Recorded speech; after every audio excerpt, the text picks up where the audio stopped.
So now let's go to number 2. You want to start with this? The Roth IRA. Now, this is your whale basket. I want you to cook, and then I'm just going to like chef up with you. So the Roth IRA is another one of these strategies that we talk about that can be beneficial for not only for the adult, but for the child. So there's a few types. There's the Roth IRA, and then we have there's traditional IRA. Traditional IRA and then Roth IRA. Roth IRA. Right. So traditional IRA is you put money into a retirement account and you get a tax deduction for the money that you put in, but it's taxable when you're in retirement. So IRA stands for individual retirement account. That's what it stands for. Right. So people are familiar with 401k. That's what your job provides. And a 403b if you work in some other, same thing. Yeah. But if you want to do it for yourself as a self-employed person or just a regular, employee, you can do an IRA. An IRA is an individual retirement account. So the regular individual retirement account is what we just described. And then there's a Roth. The Roth IRA, you're able to put money in for your retirement, but you don't get a tax deduction. But the benefit with the Roth IRA is that the money's tax-free when you take the money out. So one of the good things with being an entrepreneur is that you can employ your child. We talked about this before. Yep.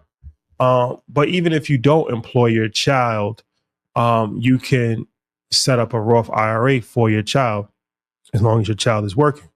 So this year, how much money can you pay your child this year? I think we got up to $14,300. So that we get this question a lot, and yes, I'm glad that people are asking the question of like, the child has to be of working age. So if you have a 2-year-old, that is not classified as a working age. I believe the working age is between 7 to 17, and they have to be doing something that's functional.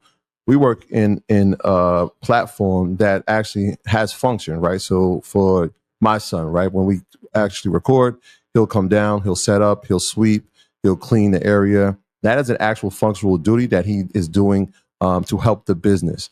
So if you don't have a functional activity or a purpose for it, then it makes it tougher. But it has to be between the ages of 7 to 17. You can't have your 3-year-old performing a function, or maybe you can. Maybe you got a super child, but that's the age range. So the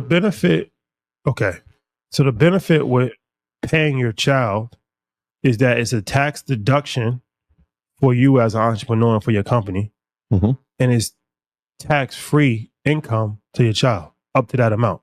So if you pay your child $10,000, right, instead of giving them allowance, right, because now when you give somebody allowance, that's after tax money. You've already paid taxes on that money. So if you're giving them allowance to buy sneakers or to, do whatever, you don't get any benefit for that. But as an entrepreneur, if you can give them $10,000 or $5,000 or whatever you're giving them, and it's salary, now you get a tax deduction, right? So you save money on taxes, and it's tax free. They don't have to pay taxes on that income. So that's beneficial for any entrepreneur. Now, where the Roth IRA thing comes into play is that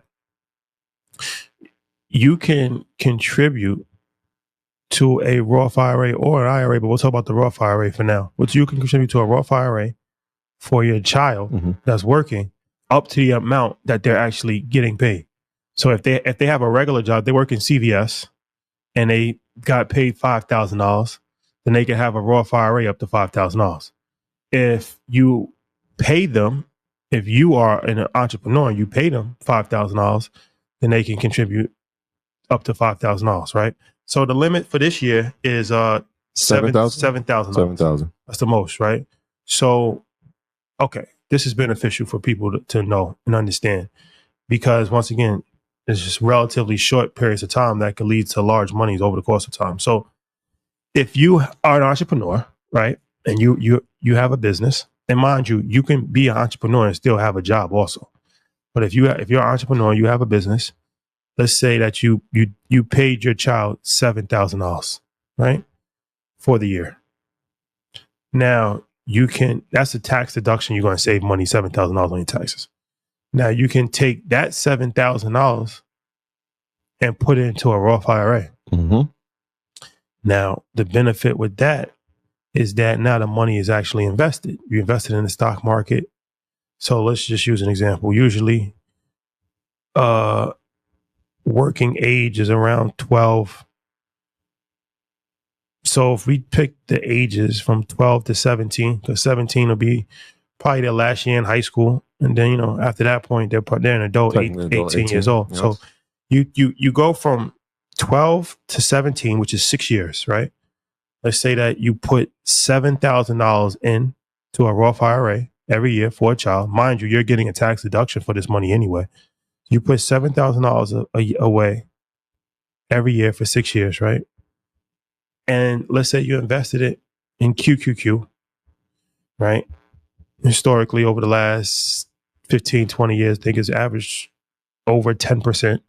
So we can use 10% as something that should possibly be a realistic number. That might be conservative at this point. So let's say you invested that money, 10% a year,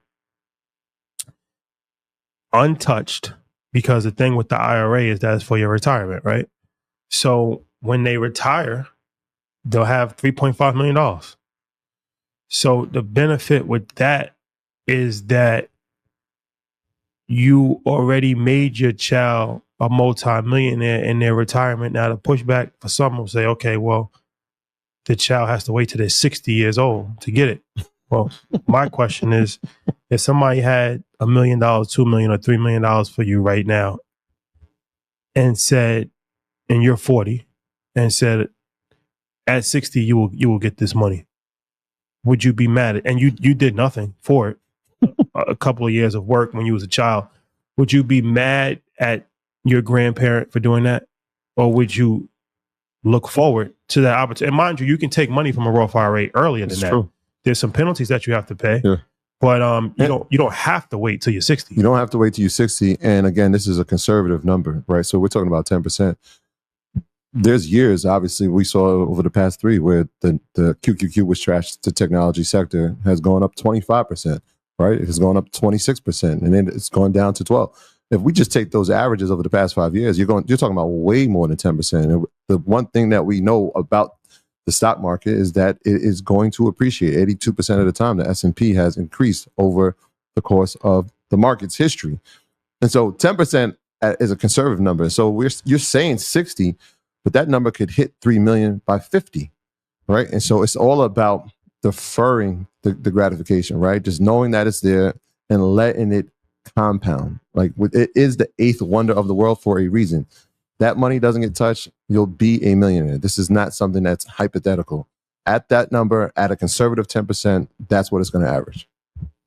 And it's one of these things that it's not even, it's just basic math, right? That's like, life insurance is the easiest way, but this is another damn near guaranteed way to make your child a multi-millionaire. Now, once again, we never said, when we said make your child a millionaire, we never said there was going to be a millionaire tomorrow. But once again, we talking about generational wealth. So the whole point of it is that the child should be equipped to be earning money, to be doing things as an adult, right? Everything that they're given is extra add-ons for them, right? So this isn't like the only thing that they should be like relying on as a 25-year-old. But like I said, if you can, one of the biggest problems that we have in a society is retirement. And they're already talking about cutbacks on Social Security. So if you don't have to worry about retirement, how much more free? I know people that take jobs just for retirement benefits. Yep. You work a job for 30 years just because it has a good pension. Yeah. People will retire and go back to get a part-time job because they need the insurance. Yeah, sure. And here's the thing, right? Like, yeah, 50 sounds, if you're sitting in your 20s and your 30s, like 60 sounds like a long way. Like, I just turned 40 3 years ago. You just turned 40 a year ago. At that same rate, you're still at that 10%, right? Just from those 5 years, from 12 to 17, that 10% compounded turns to nearly 600,000 by 40.